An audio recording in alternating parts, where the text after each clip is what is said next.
સુરતમાં railway station નજીક આવેલા ગરનાળામાં એક લોડિંગ ટ્રક ફસાઈ ગઈ હતી. ભારે વાહન માટે લગાવવામાં આવેલા ગર્ડરને તોડીને આ ટ્રક ફસાઈ હતી. સવારે બનેલી આ ઘટનાને લઈને નોકરી ધંધે જઈ રહેલા લોકો ફસાયા હતા.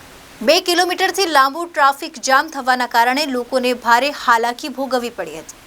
ડાયવર્ઝન જ્યાં આપવું જોઈએ ત્યાં મેટ્રોની કામગીરી ચાલતી હોવાથી ત્યાં પણ ડાયવર્ઝન આપી શકાયું નથી, જેના કારણે મોટી મુશ્કેલી સર્જાઈ હતી.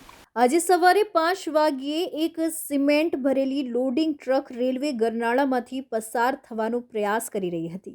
દરમિયાન ભારે વાહનો માટે લગાવવામાં આવેલા ગર્ડરને તોડી નાખ્યું હતું. ત્યારબાદ ટ્રક ફસાઈ ગઈ હતી, જેના કારણે ગરનાળાને બંધ કરવાની નોબત આવી હતી. સવારે નોકરી અને ધંધે જતા લોકોને ભારે મુશ્કેલીનો સામનો કરવો પડ્યો હતો.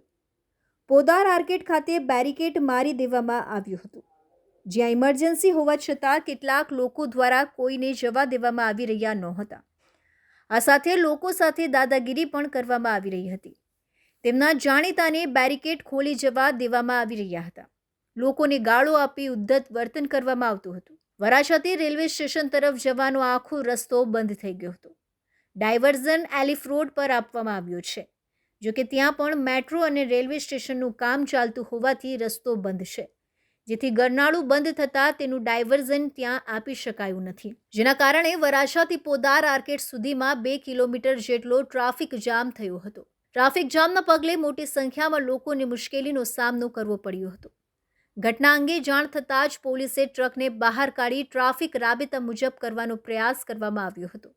જ્યારે વરાછાથી સિટીમાં જતા લોકો માટે આ ટ્રાફિક ગામમાંથી નીકળતા અડધો કલાક જેટલો સમય લાગી ગયો હતો. Arvind Rathod, ABC news Gujarat, Surat.